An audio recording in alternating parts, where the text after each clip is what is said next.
اعوذ باللہ من الشیطان الرجیم بسم اللہ الرحمن الرحیم انما اموالکم واولادکم فتنہ صدق اللہ مولانا العظیم۔ معزز خواتین و حضرات، آج ہم انشاءاللہ تعالی سیرت النبی صلی اللہ تعالی علیہ وآلہ وسلم کے سلسلہ وار بیان کے ضمن میں حضور نبی اکرم صلی اللہ تعالی علیہ وآلہ وسلم کی حیات طیبہ اور سیرت مبارکہ کے حوالے سے اس پہلو پر روشنی ڈالیں گے کہ آپ کو اپنی اولاد کے ساتھ کس قدر محبت تھی اور اس رشتہ محبت کی بنا پر حضور علیہ الصلاۃ والسلام کا اپنی اولاد سے برتاؤ کیا تھا۔ ایک انسان کی شخصیت میں اللہ تبارک و تعالی نے مختلف قسم کے داعیات اور جذبات رکھے اور انہی داعیات اور جذبات میں اعتدال اور توازن پیدا کرنے کا نام انسانی شخصیت کا کمال ہے، اور یہی شخصیتی کمال در حقیقت اخلاق حسنہ کا عنوان بنتا ہے۔ جس طرح اسلام ضابطۂ ہدایات کے طور پر کسی مسئلے میں بھی افراط اور تفریط دونوں کی اجازت نہیں دیتا، اور عقائد و اعمال دونوں معاملات میں ہمیشہ اعتدال اور توسط کی تلقین کرتا ہے، حتیٰ کہ امت مسلمہ کو بھی قرآن مجید نے امت متوسط کے لقب سے یاد فرمایا، اور صراط مستقیم کی ایک تعبیر بھی ائمہ تفسیر نے اعتدال اور توازن کے حوالے سے کی کہ انعام یافتہ بندوں کی وہ راہ جسے قرآن مجید سیدھی راہ کہتا ہے، اس راہ سے مراد وہ راہ اعتدال ہے جس میں نہ افراط ہو نہ تفریط۔ پھر ہم دیکھتے ہیں کہ انسانی زندگی کے روز مرہ کے معمولات میں بیسیوں تعلقات اور رشتوں میں سے انسان گزرتا ہے، اور بیسیوں احوال اور واقعات سے انسان کا سامنا ہوتا ہے۔ ان مختلف کیفیات میں، مختلف احوال میں اور مختلف واقعات میں جہاں انسان بیک وقت دو مختلف چیزوں کے ساتھ تعلق قائم رکھے ہوئے ہو، اس کی شخصیت کا کمال اور اس کے اخلاق کا حسن اس زاویہ نگاہ سے دیکھا جاتا ہے کہ یہ مختلف چیزوں کے ساتھ برتاؤ کے باب میں کیا کہیں ایک طرف اس طرح تو نہیں جھک جاتا کہ دوسری طرف اپنے تعلق کے حوالے سے نظر انداز ہو جائے، کیونکہ اگر ایسا ہوگا تو جدھر اس کا جھکاؤ بڑھ جائے گا وہ تعلق افراط پر مبنی ہوگا، اور جدھر جھکاؤ گھٹ جائے گا وہ تعلق تفریط پر مبنی ہوگا۔ قرآن مجید نے جہاں تعدد ازواج کی اجازت دی، یعنی اگر حالات سازگار ہوں اور انسان ضرورت محسوس کرے تو اس کو ایک سے زائد بیویوں کی عذر شرع جب اجازت مرحمت فرمائی تو اس اجازت کے ساتھ عدل بین الازواج کی شرط عائد کر دی۔ یہ اجازت صرف اسی صورت میں ہے جب مرد اپنی تمام بیویوں کے درمیان ان کے جملہ حقوق کی ادائیگی میں پورے طور پر عدل بحال رکھ سکے، اور اگر وہ عدل قائم رکھنے کی پوزیشن میں نہ ہو تو پھر اس کو ایک سے زائد بیویوں سے شادی کی شریعت نے اجازت ہی مرمت نہیں فرمائی۔ ہاں، جہاں تک طبی جھکاؤ اور قلبی میلان کا اور دلی محبت کا تعلق ہے، یہ میلان چونکہ انسان کے بس کی بات نہیں ہے، اور اس میں انسان دو یا تین یا چار کے مابین بالکل برابری اور مساوات پر قائم نہیں رہ سکتا، لہذا اس میں تھوڑے زیادہ جھکاؤ کی اجازت دی، لیکن اس جھکاؤ کی محدود اجازت کو بھی اس شرط کے ساتھ مشروط کر دیا کہ اس میں بھی افراط اور تفریط نہیں ہونا چاہیے۔ فَتَذَرُوهَا كَالْمُعَلَّقَةِ، ایسا نہ ہو کہ تم ایک طرف اتنے جھک جاؤ کہ دوسری کو ہوا میں معلق چھوڑو، وہ لٹک جائے۔ ان چند مثالوں کو میں نے اس لیے آغاز میں واضح کیا ہے تاکہ آپ کے سامنے انسانی زندگی کے رشتوں اور تعلقات کے باب میں اسلام کا نقطۂ اعتدال سامنے آ سکے۔ یہی وجہ ہے کہ قرآن مجید نے مال و دولت اور اولاد کو ایک انسان کے لیے آزمائش قرار دی، اور آزمائش یا امتحان اسی شے کو کہتے ہیں جس میں کامیابی اور ناکامی دونوں امور کے امکانات پائے جائیں۔ بے شک یہی مال و دولت اور یہی اولاد جن سے انسان محبت کرتا ہے، یہ انسانی زندگی میں بہت بڑی آزمائش، امتحان ہے۔ فتنہ کا لفظ قرآن مجید میں یہاں آزمائش اور امتحان کے معنی میں استعمال ہوتا ہے۔ بعض لوگ فتنہ سے مراد منفی قدر، ناجائز اور ناپسندیدہ شے مراد لیتے ہیں، یہ تعبیر غلط ہے۔ یہاں فتنہ سے مراد در حقیقت آزمائش اور امتحان، کہ اللہ رب العزت نے انسان کو اولاد اور مال و دولت کی نعمت سے نوازا، لیکن ساتھ ہی ساتھ اس نعمت کو انسان کے لیے آزمائش بنا دیا، امتحان بنا دیا۔ اور آزمائش اور امتحان اس معنی میں کہ ان دو نعمتوں کے ساتھ برتاؤ کرتے ہوئے انسان کہیں افراط یا تفریط کا شکار تو نہیں ہوتا، یا ان کے استعمال کو اور ان سے تعلق اور وابستگی کو نہایت توازن اور اعتدال کے ساتھ نبھاتا۔ جیسا کہ میں نے آغاز میں عرض کیا کہ اگر انسان اپنی زندگی کے ان مختلف رشتوں، مختلف تعلقات اور مختلف وابستگیوں اور مختلف جہتوں میں اعتدال اور توازن کی زندگی بسر کامیابی کے ساتھ کر لے تو وہ شخص اخلاقی اعتبار سے باکمال ہے، اور یہی کمال شخصیت اور حسن خلق اور اعتدال و توازن شخصیت وہ راہ ہے جو حضور علیہ الصلاۃ والسلام کی سنت طیبہ اور سیرت مبارکہ سے مترشح ہوتا ہے۔ چنانچہ آج ہم جس موضوع پر غور و خوض کر رہے ہیں وہ اس اعتبار سے نہایت اہم اور نازک ہے کہ جس پر بڑے بڑے مذہبی کمال رکھنے والے افراد یا افراد کا شکار ہو جاتے ہیں یا تفریط کا۔ ہم مختلف مذاہب کے بانیوں اور رہبروں اور رہنماؤں کی تاریخ پر نظر دوڑاتے ہیں تو ہم دیکھتے ہیں کہ انہوں نے انسانی زندگی میں روحانی کمال کی بات کی، اپنے نفس اور روح کی تزکیے کی بات کی، نروان اور نجات اپنے اپنے معنی اور مفہوم کے مطابق حاصل کرنے کی تگ و دو کی، لیکن ساتھ ہی ساتھ ان کی عائلی زندگی اور اس میں ان کے بیوی اور ان کی اولاد وہ حقوق نہ پا سکے جن حقوق کی ادائیگی اسی طرح ان کے ذمہ تھی جس طرح کے باقی معاملات کی ادائیگی۔ یہاں آ کے شخصیت اپنا توازن کھو دیتی ہے، اعتدال کے راہ سے ہٹ جاتی ہے، اور اس کا نتیجہ یہ ہوتا ہے کہ اس کا نمونہ زندگی پھر انسانیت کے لیے قابل تقلید نمونہ نہیں رہتا۔ حضور نبی اکرم صلی اللہ تعالی علیہ وآلہ وسلم کی حیات طیبہ کو اللہ رب العزت نے جن اسباب کی بنا پر عالم انسانیت کے لیے ایک نمونہ کمال قرار دیا ہے، یہ اولاد کی محبت اور اولاد کے ساتھ برتاؤ کے معاملے میں یہی اعتدال ان اسباب میں سے ایک بنیادی سبب ہے۔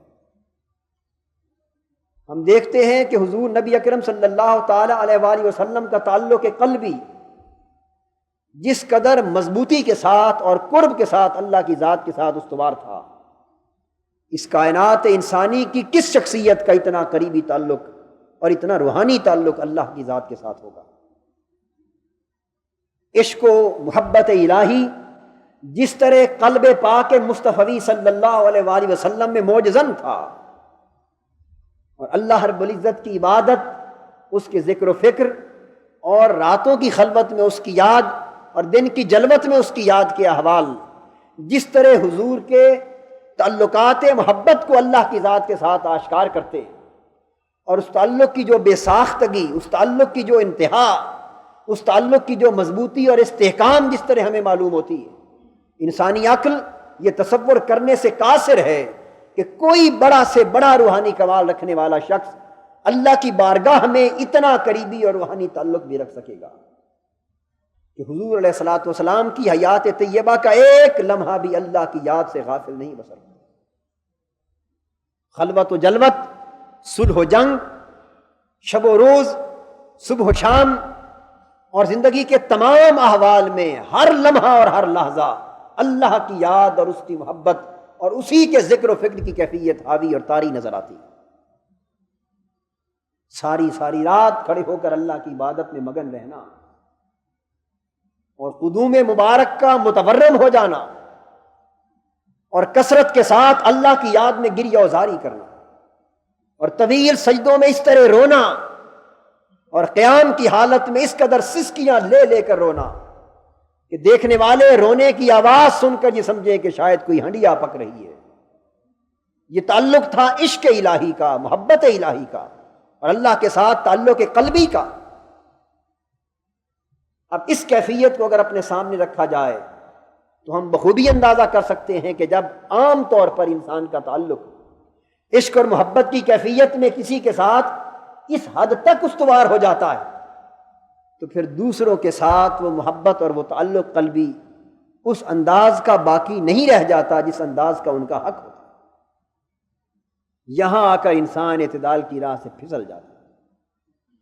لیکن حضور نبی اکرم صلی اللہ تعالی علیہ وآلہ وسلم کو اللہ رب العزت نے اعتدال اور توازن کا اتنا حسین مرقع بنایا تھا کہ زندگی میں جب بھی جس سے تعلق رکھا اس تعلق کو افراد سے بھی پاک رکھا اور تفریط سے بھی پاک رکھا، اور زندگی کی تمام جہتوں کو، زندگی کی تمام سمتوں کو، زندگی کی تمام وابستگیوں کو اور تمام تعلقات کو ہمیشہ اعتدال اور توازن کے ساتھ استوار کیا۔ اگر یہ ممکن نہ ہوتا تو حضور علیہ الصلوۃ والسلام عائلی زندگی کو پسند نہ فرماتے۔ حضور نے شادیاں کی جس کا مقصد یہ تھا کہ آقا دو جہاں صلی اللہ علیہ وآلہ وسلم نے اپنی ازواج کے حقوق کی ادائیگی کا کامل نمونہ عطا کیا۔ حضور کی اولاد ہوئی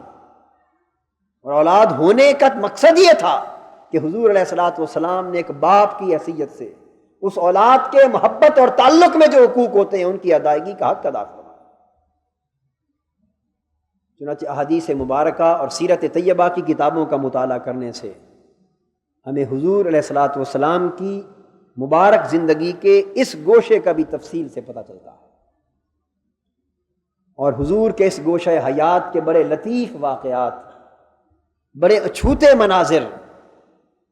اور محبت اور جذبات کے بڑے عجیب رکت انگیز احوال و کیفیات کی خبر ہوتی ہے۔ یہاں آ کر ہمیں حضور علیہ الصلوۃ والسلام ایک نہایت شفیق اور محبت کرنے والے باپ کے روپ میں نکھر کے نظر آتے ہیں، اور ایک معیار قائم فرما دیتے ہیں کہ شفیق باپ کے دل میں اولاد کے لیے محبت کیا مقام رکھتی ہے۔ حضور علیہ الصلوۃ والسلام کی جیسا کہ آپ کو معلوم ہے 4 صاحبزادیاں تھیں، اور ابن اسحاق کی تحقیق کے مطابق 3 صاحبزادے، بعضوں نے 4 صاحبزادے بھی بیان فرمائے۔ حضرت زینب رضی اللہ تعالی عنہا بیٹیوں میں سے سب سے بڑی بیٹی، اس کے بعد حضرت رقیہ رضی اللہ تعالی عنہا، پھر ان کے بعد حضرت ام کلثوم، اور سب سے چھوٹی صاحبزادی حضرت فاطمہ الزہرا رضی اللہ تعالی عنہا۔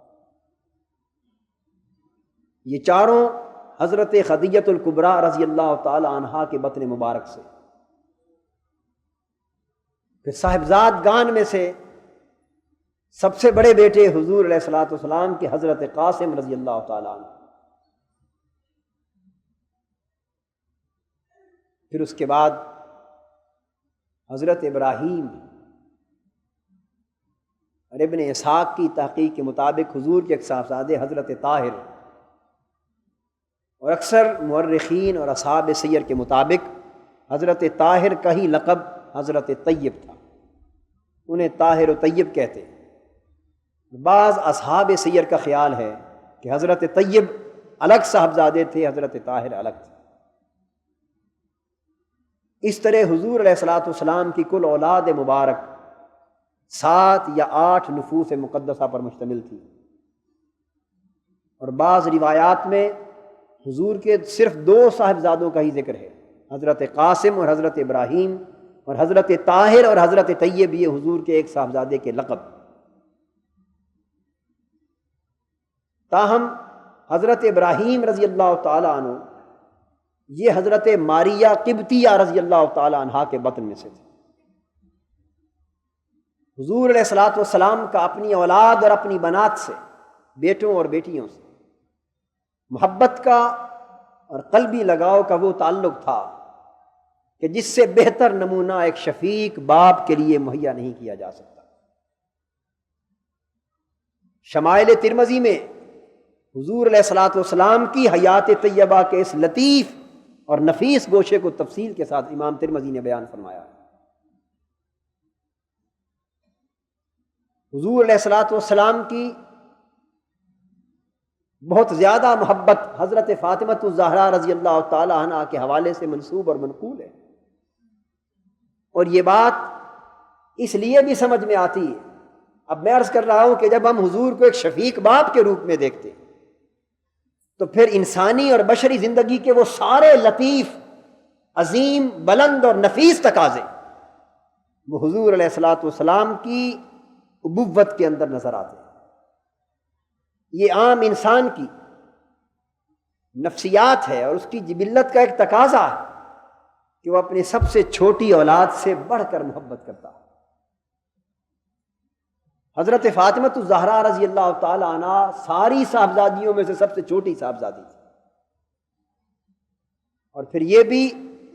کہ باقی صاحبزادیوں کا انتقال ہو چکا تھا، اور جب حضرت فاطمہ الزہرا رضی اللہ تعالی عنہ کی حیات طیبہ کے عروج اور بلوغ کا وقت آیا تو پھر حضور کی بیٹیوں کے حوالے سے ساری محبتوں کا مرکز و محور آپ ہی رہ گئی تھی۔ چنانچہ حضرت صلی اللہ تعالی علیہ وآلہ وسلم کا یہ معمول تھا کہ اپنی اس جگر گوشہ کو، اپنی اس پیاری اور محبوب صاحبزادی کو اپنی آنکھوں کی ٹھنڈک تصور فرماتے، اور جب کبھی حضور سفر کے لیے باہر تشریف لے جاتے، طویل سفر ہوتا تو ہر کسی سے ملاقات کر کے جاتے، اور سب سے آخر میں شہر مدینہ سے نکلنے سے پہلے حضرت فاطمہ الزہرا رضی اللہ تعالی عنہا کے گھر جاتے۔ آخری ملاقات اپنی محبوب اور عزیز بیٹی حضرت فاطمہ الزہرا سے ہوتی، اور جب سفر سے واپس آتے تو اپنے گھر تشریف لانے سے بھی پہلے سب سے پہلے حضرت فاطمہ الزہرا کے گھر جاتے۔ یعنی یہ اظہار محبت بھی تھا اور ان کی تعظیم اور تکریم کے جذبات کو موجزن کرنے کا سبب تھا۔ پھر جب کبھی حضرت فاطمہ الزہرا رضی اللہ تعالی عنہا حضور علیہ الصلوۃ والسلام کی زیارت کے لیے، حضور کی خدمت طیبہ کی حاضری کے لیے آتی تو آقائے دو جہاں وفور محبت اور وفور شفقت میں ہمیشہ ان کے لیے کھڑے ہو جاتے۔ یہاں کسی کی شفقت اور محبت میں کھڑے ہونا یہ بھی حضور علیہ الصلوۃ والسلام کی سنت سے ثابت ہونا، اور باپ کا اپنی بیٹی کے لیے کھڑا ہونا شفقتاً، محبتاً اور تلطفاً یہ بھی حضور کی سنت اور سیرت سے ثابت ہوگا۔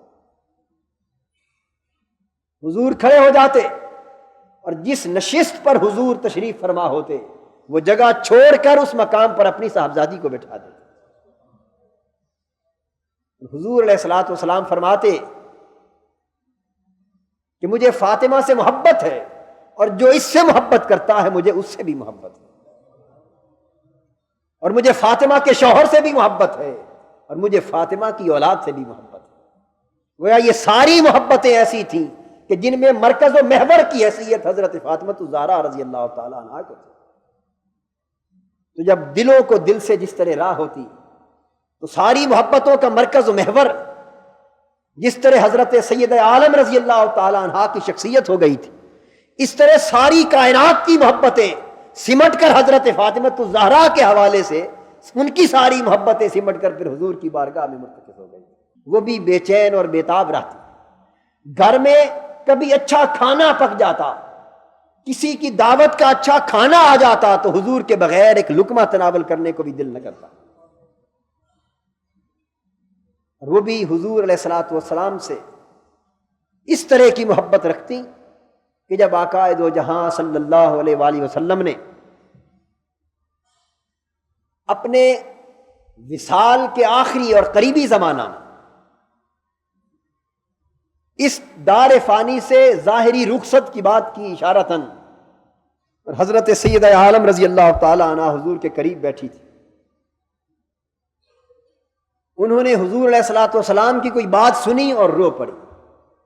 حضور نے پھر انہیں اپنے قریب بلا کے ان کے کان میں ایک اور بات کہی، وہ مسکرانے لگے.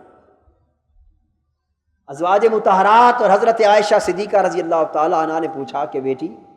یہ کیا ماجرا ہے کہ آپ ایک ہی نشست میں حضور سے دوران گفتگو روئی بھی ہیں اور ہنسی بھی ہیں؟ وہ فرمانے لگی امی جان، حضور علیہ الصلوۃ والسلام نے فرمایا کہ اللہ پاک نے ایک انسان کو دنیا اور آخرت دونوں میں سے کسی بھی شے کو جسے وہ چاہے منتخب کر لینے کا اختیار دیا، اور اپنے اس مقرب بندے سے کہا کہ یہ دنیا کا قیام ہے اور یہ آخرت کا قیام ہے، تو جس دنیا میں قیام چاہتا ہے منتخب کر لے. اور اللہ کے اس بندے نے دنیا چھوڑ کر اللہ کی طرف جانے کو منتخب کر لیا. جب یہ میں نے سنا تو میں جان گئی کہ حضور کے وصال کا وقت قریب آ گیا. میں حضور کے وصال کی یہ خبر سن کر رو دی، اور حضور علیہ الصلوۃ والسلام نے جب میری آنکھوں سے آنسو گرتے دیکھے تو آقا دو جہاں یہ برداشت نہ کر سکے. آپ نے فوراً مجھے بلا کر میرے کان میں فرمایا کہ فاطمہ درست ہے کہ میں دنیا سے جا رہا ہوں، لیکن دنیا کا جو شخص سب سے پہلے آ کر مجھے برزخ میں ملے گا وہ میری بیٹی فاطمہ ہوگی. تو فراق کی بات سن کر میں رونے لگی، اور حضور کی ملاقات اور وصال کی بات سن کر میں ہنسنے لگی. تو گویا انہیں حضور سے محبت کا یہ عالم کہ حضور سے پہلی ملاقات کے ذکر میں ان کی اپنی وفات کا اشارہ تھا. قابل توجہ ہے یہ بات. حضرت فاطمہ الزہرا رضی اللہ تعالیٰ عنہ نوعمر تھی اور کم عمری میں آپ کا وصال ہو گیا. اس کم عمری میں یہ خبر پانا، اپنے چھوٹے چھوٹے بچوں کو چھوڑ کر دنیا سے رخصت ہونا، کس کا دل نہیں چاہتا کہ وہ دنیا کی بہاروں کو دیکھے، اپنے بیٹے کے شباب اور جوانی کو دیکھے اور اپنے ہاتھوں سے انہیں بیاہے؟ کس ماں کی مامتا کا دل نہیں چاہتا؟ لیکن محبت کے بعد میں جب موازنہ کیا جاتا ہے تو حضور سے سب سے پہلے ملنے کا مفہوم حضور سے صرف ملاقات ہی نہ تھا بلکہ اپنے کم سن بیٹوں کو چھوڑ کے دنیا سے رخصت ہونے کا بھی تھا. لیکن اس خبر نے انہیں مسکرا دیا، خوش کر دیا. حضور علیہ الصلوۃ والسلام حضرت سیدہ عالم رضی اللہ تعالیٰ عنہ سے اس درجہ محبت فرماتے کہ کبھی کبھی جس طرح ازدواجی زندگی میں میاں اور بیوی کے مابین کچھ کشیدگی ہو جاتی، اس طرح بعض مسائل اور معاملات پر حضرت سیدہ عالم رضی اللہ تعالیٰ عنہ اور حضرت علی شیر خدا رضی اللہ تعالیٰ عنہ کے مابین کبھی معمولی سی رنجش ہو جاتی، تھوڑی کشیدگی ہو جاتی. حضور علیہ الصلوۃ والسلام بیک وقت بنفس نفیس تشریف لے جاتے. جب آپ کو خبر ہوتی کہ رنجش ہو گئی ہے تو چہرہ اقدس پر پریشانی کے آثار نمودار ہو جاتے. گھر جا کر اسی لمحے دونوں کی صلح کروا دیتے، اور صلح کے بعد جب واپس آتے تو چہرے اقدس پر مسکراہٹ ہوتی، اور صحابہ دیکھ کر کہتے کہ حضور اندر تو کسی اور حال میں تشریف لے گئے تھے اور باہر کسی اور حال میں آئے. ایک مرتبہ معمولی سی رنجش ہوئی حضرت علی اور حضرت فاطمہ رضی اللہ تعالیٰ عنہما کے مابین، اور سیدہ عالم رضی اللہ تعالیٰ عنہ خفگی اور ناراضگی کے عالم میں حضور کی بارگاہ میں آ گئی. وہ حضور کی بارگاہ میں پہنچی اور چپ کے پیچھے حضرت علی بھی چلے آئے. انہوں نے عرض کیا، شکایت کی، آقا حضرت علی نے مجھ سے کچھ زیادتی کی ہے. حضور فرمانے لگے کہ فاطمہ تو برداشت کیا کر، کیا دنیا میں کوئی ایسا خامد ہے جو اپنی بیوی کے ساتھ کبھی رنجیدہ نہ ہو؟ بس اتنے کلمات فرمانے کی دیر تھی کہ حضرت علی کا دل بدل گیا. فرمانے لگے، فاطمہ رضی اللہ تعالی عنہا، رب ذوالجلال کی عزت کی قسم، میں اپنے آخری دم تک میری زبان پر کبھی کوئی ایسا کلمہ نہ آئے گا جس سے تیرے دل کو دکھ پہنچے. ایک مرتبہ حضرت علی شیر خدا رضی اللہ تعالی عنہ نے دوسری شادی کا ارادہ فرمایا اور حضور علیہ الصلوۃ والسلام کی بارگاہ سے اجازت طلب کی. یہ شریعت کا حق ہے،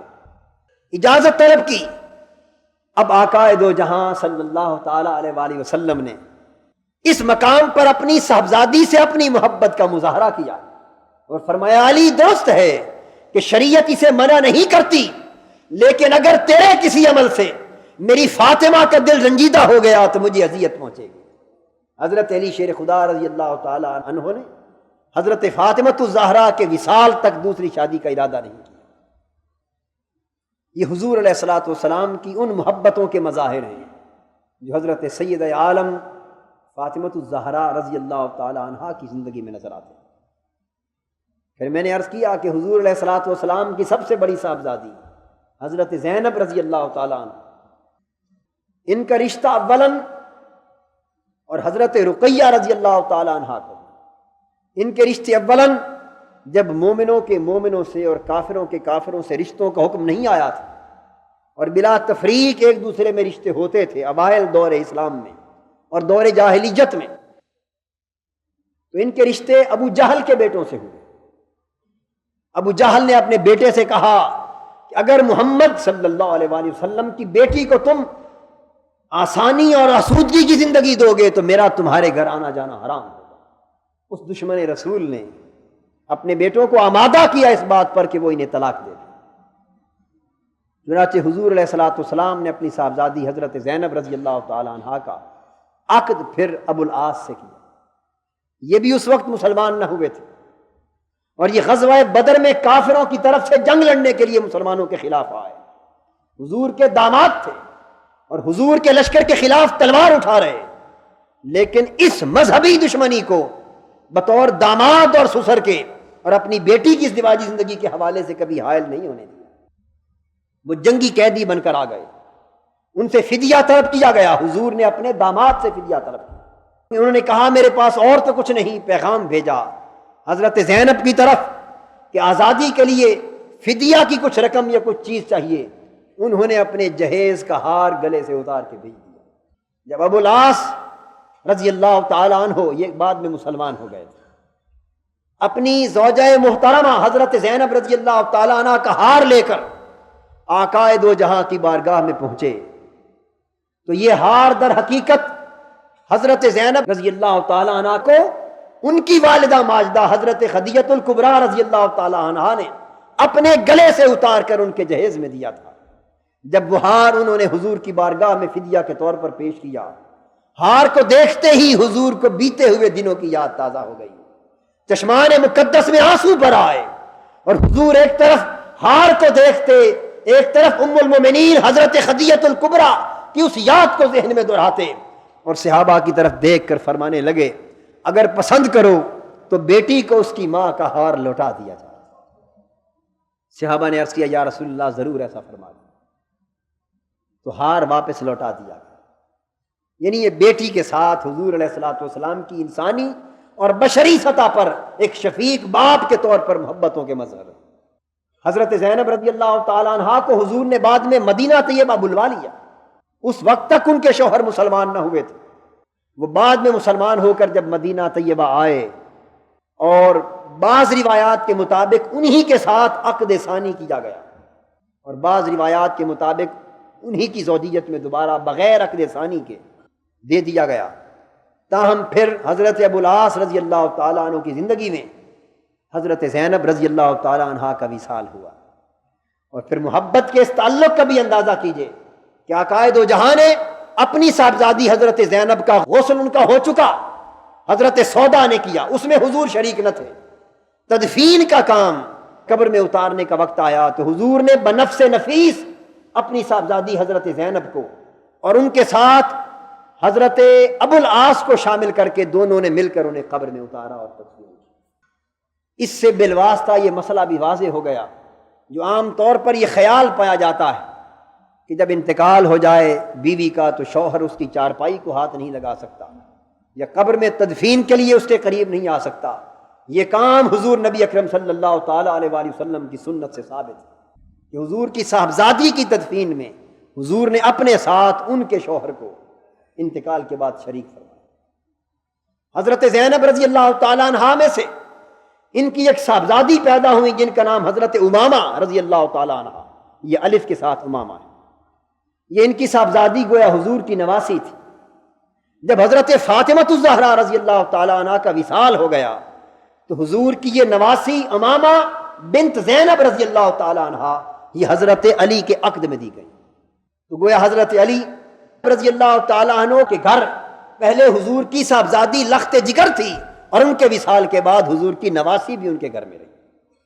مرض کر رہا تھا کہ پھر حضور علیہ الصلوۃ والسلام کی دو صاحبزادیاں حضرت رقیہ اور حضرت ام کلثوم، یہ یکے بعد دیگرے حضرت عثمان غنی رضی اللہ تعالیٰ عنہ کو عطا کی، اور ان دو صاحبزادیوں کی نسبت سے انہیں ذی النورین کا لقب عطا کیا، دو نوروں والا۔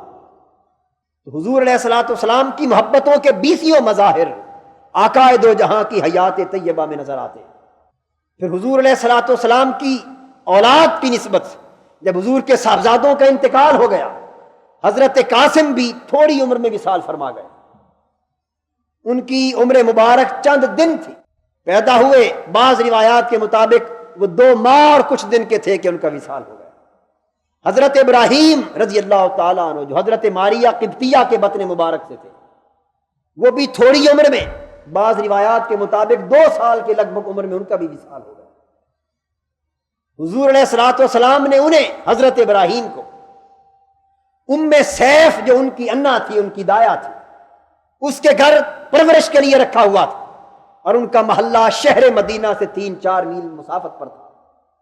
اور یہ اپنے پیشے کے اعتبار سے لوہار تھے، ان کے خامند لوہے کا کام کرتے تھے۔ گھر میں اکثر و بیشتر دھواں ہوتا، محبت کا یہ عالم کہ حضور ہمیشہ 3-4 میل پیدل چل کے اپنے بیٹے حضرت ابراہیم کو پیار کرنے کے لیے جاتے، ان کے گھر میں دعا ہوتا، مستقل طور پر بیٹھے رہتے، کبھی پریشانی کا اظہار نہ فرماتے، اور حضرت ابراہیم کو گود میں اٹھا کر دیر تک چومتے رہتے۔ ان سے اتنی محبت تھی کہ جس دن ان کا وصال ہوا، حضرت ابراہیم رضی اللہ تعالیٰ عنہ کی جسد مبارک کو آنکھوں کے سامنے بعد از وصال دیکھ کر حضور کے چشمان مقدس سے آنسو بھر آئے، اور آنسوؤں کے مقدس قطرات زمین پر گر پڑے۔ صحابہ کرام نے دیکھ کر عرض کیا، آقا دو جہاں حضرت سعد رضی اللہ تعالیٰ عنہ عرض کرنے لگے، حضور یہ کیا دیکھ رہے ہیں کہ صبر کا پیکر عظیم اپنے چھوٹے سے بیٹے کے وصال پہ آنسو بہا رہا ہے۔ حضور نے فرمایا، سعد بے شک محمد کی آنکھیں آنسو بہا رہی ہیں، محمد کا دل غمزدہ ہے، لیکن اس کی زبان پر وہی کچھ ہے جو اللہ پسند کرتا ہے، یعنی کلمہ شکر ہے۔ یہ فرما کر تصور واضح فرما دیا کہ اگر بیٹے بیٹی یا کسی عزیز کی مرگ پر یا کسی ایسے دکھ اور غم کے عظیم سانحہ کے موقع پر شدت غم کے سبب سے آنکھیں پرنم ہو جائیں اور آنسو دو چار بغیر آہو بکا کے اور بغیر گریہ وزاری کے اور بغیر فغاں کے آنسو دو چار گر پڑے، تو یہ عین مقتضائے انسانیت ہے اور عین مقتضائے رحم و کرم۔ اسی طرح حضرت زینب رضی اللہ تعالیٰ عنہ کی صاحبزادی، یہ حضور کی کوئی اور نواسی، جب ان کے وصال کا وقت آیا انہوں نے حضور علیہ الصلوۃ والسلام کو بلوا بھیجا۔ آقائے دو جہاں تشریف لے گئے، انہوں نے ان کے آخری وقت میں جب وہ حالت نزا میں تھی، حضور کی نواسی ان کو حضور کی گود میں پیش کر دیا۔ آقائے دو جہاں صلی اللہ تعالی علیہ وآلہ وسلم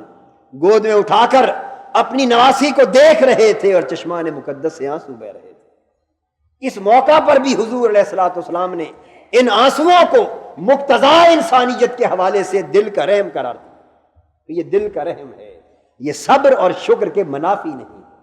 یہ محبت اور رحمت کے تقاضے۔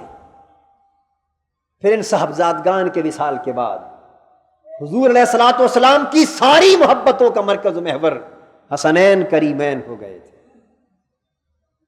اور کیوں نہ ہوتے کہ حضرت سید عالم رضی اللہ تعالیٰ عنہ کم عمری میں ان کم سن بچوں کو چھوڑ کے دنیا سے رخصت ہو گئی، اور حضور کو معلوم تھا کہ ان بچوں پر یہ وقت آنے والا ہے۔ وہ محبتیں جو اپنے وصال سے پہلے، پھر بعد میں ان کی والدہ کے وصال سے پہلے جو کسی کو دی جا سکتی ہیں، وہ ساری محبتیں حضور نے اپنی زندگی میں ادھار کے طور پر چکا دی۔ حسنین کریمین رضی اللہ تعالیٰ عنہما سے اس قدر محبت ہوتی کہ اکثر و بیشتر انہیں اپنے کندھوں پر اٹھا کر مسجد میں نماز کے لیے بھی چلے آتے۔ حدیث پاک میں آتا ہے کہ حضور علیہ الصلوۃ والسلام حضرت حسن کو یا حضرت امام حسین کو اپنے کندھے پر اٹھا کر چلے آ رہے ہیں، گلی سے گزر رہے ہیں اور کندھے پر شاہزادے بیٹھے ہیں۔ دیکھنے والے کسی نے کہا کہ قربان جائیں اے حسن یا اے حسین، کتنا خوش نصیب ہے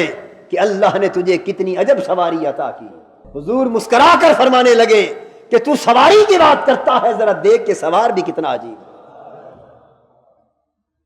حضور علیہ الصلوۃ والسلام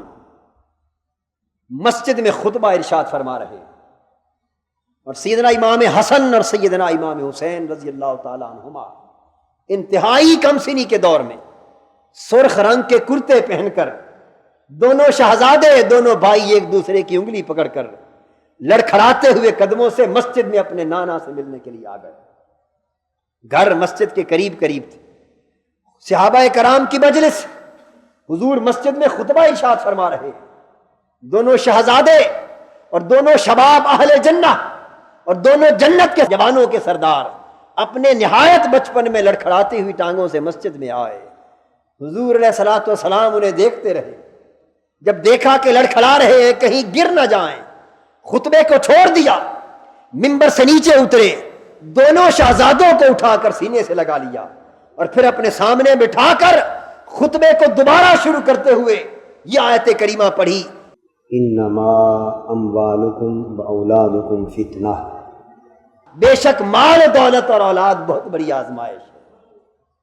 یعنی ان کی محبت انسانی زندگی کے لیے آزمائش کا درجہ رکھتی۔ حضرت فاطمہ الزہرا رضی اللہ تعالی عنہا نے ایک مرتبہ اپنی محبت کے طور پر چاندی کے 2 کنگن بنوائے، حضرت حسن اور حضرت حسین کے ہاتھوں میں پہنا دیے۔ یہ چھوٹے سے بچے تھے، معصوم، جس طرح 2-2.5 سال کا بچہ ہوتا ہے، چاندی کے کنگن پہنوا دیے۔ حضور علیہ الصلوۃ والسلام غزوہ سے باہر واپس تشریف لائے، آپ کو کنگنوں کا پتہ چلا، آپ نے ناپسندیدگی کا اظہار فرمایا، بالواسطہ ناپسندیدگی کا اظہار فرمایا۔ حضرت سید عالم رضی اللہ تعالی عنہ کو خبر ہو گئی کہ میرے ابا کو، میرے آقا کو یہ چاندی کے کنگن 2 بیٹوں کے ہاتھوں میں پسند نہیں آئے۔ انہوں نے فوراً شہزادوں کے ہاتھوں سے کنگن اتار لیے۔ حسنین کریمین چھوٹے سے معصوم بچے تھے، جب ماں نے کنگن اتار لیے دونوں رونے لگ گئے، مچل گئے اور روتے روتے اپنے نانا کی بارگاہ میں ماں کی شکایت کرنے کے لیے آئے۔ عرض کیا، حضور ابا جان، ہماری اماں نے ہمارے ہاتھوں سے چاندی کے کنگن اتار دیے۔ حضور نے وہ کنگن منگوائے، بازار بھیجے، انہیں بیچ کر اس کی جگہ ہاتھی کے دانت کے 2 کنگن منگوا کر حسنین کریمین کے ہاتھوں میں پہنا دیا۔ مسئلہ بھی واضح کر دیا کہ دانت کا زیور بچوں کو نہیں پہنانا چاہیے، اور محبت اور شفقت کا اظہار بھی فرما دیا کہ انہیں رونے نہ دیا۔ حضور علیہ الصلوۃ والسلام ایک دن کسی کی دعوت پر اس کے گھر تشریف لے جا رہے ہیں کہ راستے میں سیدنا امام حسن مجتبی رضی اللہ تعالیٰ عنہ یا سیدنا امام حسین رضی اللہ تعالیٰ عنہ گلی میں کھیل رہے ہیں۔ جاتے ہوئے حضور کے قدم مبارک رک گئے اور وہیں بیٹھ گئے گلی میں، اور بلانے لگے، حسین میری طرف آ۔ امام حسین چھوٹے سے معصوم بچے تھے، حضور نے دونوں ہاتھ اور دونوں بازو کھول دیے کہ اپنے بیٹے کو اپنے گلے سے لگا لے۔ وہ بھاگتے ہوئے حضور کے قریب آئے، جب حضور کے ہاتھوں کے قریب آئے تو نکل کر آگے بھاگ گئے، حضور سے کھیلنے لگے۔ آقا دو جہاں نے پھر بلایا، وہ پھر آئے اور بازوؤں کے قریب آ کر پھر نکل کر دوسری سمت بھاگ گئے۔ گلی میں ساری کائنات کا تاجدار زمین پر بیٹھا ہے اور اپنے بیٹے حسین کے لیے ہاتھ پھیلا کر اس کے ساتھ کھیل رہا ہے۔ پھر حضور نے حضرت امام حسین کو پکڑ لیا اور پکڑ کر ایک ہاتھ ان کے سر پر رکھا، ایک ہاتھ ان کی تھوڑی پر رکھا، اور دونوں کی طرف سے اٹھا کر ان کا منہ چوم لیا۔ اپنی زبان حضرت حسین کے منہ میں دیتے تھے اور فرماتے تھے، میرے اللہ دیکھ محمد کو حسین سے کتنی محبت ہے، بس جو میرے حسین سے محبت کرے گا تو بھی اتنی ہی محبت کر۔ یہ محبت کا عالم ہے۔ حضور علیہ الصلوۃ والسلام اسی طرح ایک روز اپنے گھر میں تشریف فرما ہیں، سیدنا امام حسن رضی اللہ تعالی عنہ اور سیدنا امام حسین وہ آتے ہیں اور وہ حضور کے قدموں پر اپنے قدم رکھ کر حضور سے کھیل رہے۔ حضور نے قدم مبارک آگے کیے ہوئے، ان کے پاؤں حضور کے پاؤں پر ہیں، ہاتھ پکڑے ہوئے ہیں اور کھیل رہے اور کھلا رہے ہیں۔ اور جب انہوں نے قدم حضور کے قدموں پر رکھ لیے تو فرمایا بیٹے اب ایک ایک قدم میرے اوپر کرتا چلا جا، اور خود تھوڑا لیٹ گئے، وہ قدم حضور کے بطن مبارک پر لے آئے تا کہ حسن یا حسین اپنے قدموں کے ساتھ آقائے دو جہاں کے سینے پر کھڑے ہو گئے۔ حضور ان سے مسلسل پیار کرتے رہے اور پھر فرمانے لگے کہ میں حسین سے محبت کرتا ہوں، اور جو اس سے محبت کرتا ہے میں اس سے بھی محبت کرتا ہوں۔ ارے اللہ تو دیکھ میں حسین سے محبت کرتا ہوں، پس تو بھی میرے حسین سے محبت کر۔ حضور علیہ الصلوۃ والسلام کی اس طرح بے پناہ محبتوں کے مظاہر ہمیں حضرات حسنین کریمین رضی اللہ تعالی عنہما کی زندگی میں بھی نظر آتے ہیں، حضور کی دوسری اولادوں کی زندگی میں بھی نظر آتے ہیں۔ اور پھر لطف کی بات یہ ہے کہ جس قدر بے پایا محبت حضور اپنے شہزادوں سے کرتے ہیں، اپنے بیٹوں بیٹیوں اور نواسوں اور نواسیوں سے کرتے ہیں، اس محبت کے ساتھ دوسروں کے بیٹوں سے محبت میں بھی کمی نہیں آنے دیتے۔ ایک روز حدیث پاک ہے، ایک صحابی حضور کی بارگاہ میں آئے جن کا نام ہے اقرا۔ آئے، انہوں نے دیکھا کہ حضور علیہ الصلوۃ والسلام اپنے شہزادے سیدنا امام حسین رضی اللہ تعالیٰ عنہ کے منہ کو چوم رہے، منہ کو بوسہ دے رہے۔ انہوں نے یہ منظر دیکھا اور عرض کرنے لگے آقا میرے 10 بیٹے بیٹیاں ہیں اور میں نے آج تک کسی بیٹے یا بیٹی کا منہ نہیں چوما۔ حضور علیہ الصلوۃ والسلام نے فرمایا سنگ دل، جو اس طرح بچوں پر محبت نہیں کرتا اللہ بھی اس سے محبت نہیں کرتا، جو بچوں پر رحم نہیں کرتا اللہ اس پر رحم نہیں کرتا۔ پھر شہزادوں کے ساتھ ہی نہیں بلکہ حضرت زینب رضی اللہ تعالی عنہا کی بیٹی حضرت امامہ رضی اللہ تعالی عنہا، حضرت زینب کے ایک بیٹا تھا ان کا نام تھا حضرت علی، اور ایک بیٹی تھی حضرت امامہ۔ حضرت علی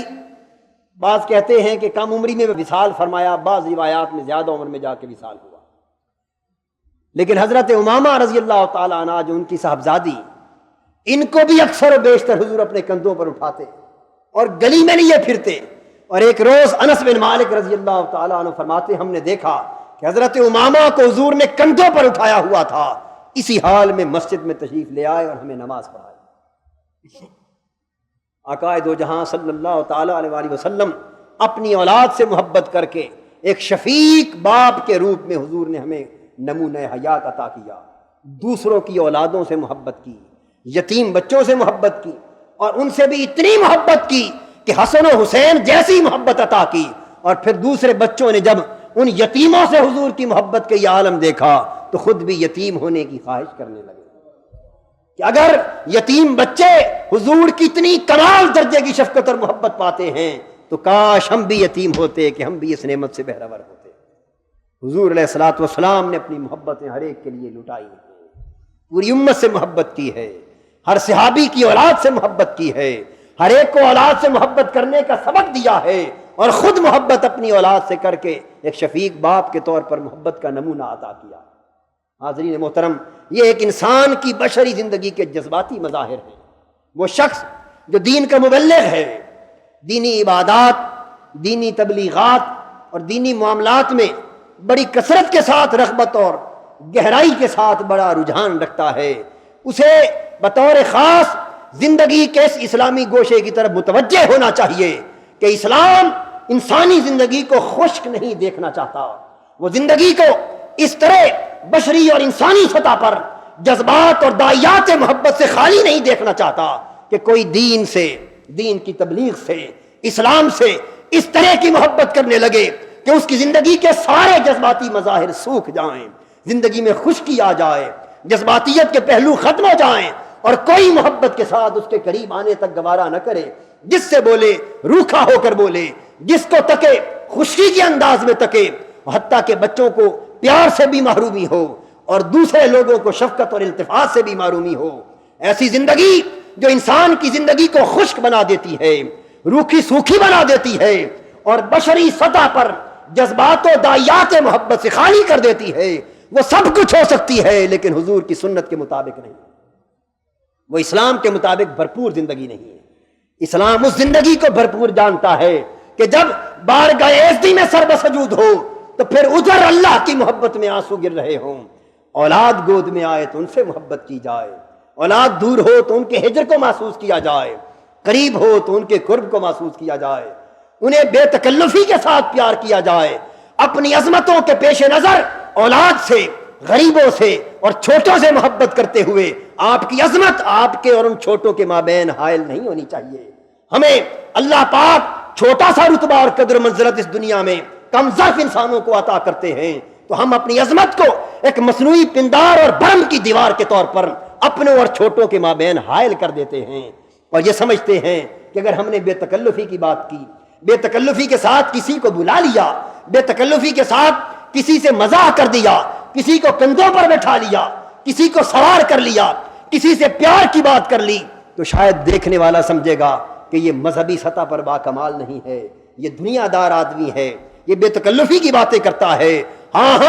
اسلام کا یہی تصور حیات سمجھنے سے تعلق رکھتا ہے اور ذہن نشین ہو جانے سے تعلق رکھتا ہے کہ اسلام مصنوعی زندگی کو گوارا نہیں کرتا، تصنع اور تکلف کی زندگی کو پسند نہیں کرتا۔ اسلام انسانی سطح پر اس زندگی کو پسند کرتا ہے جو تکلفات سے ماورا ہو،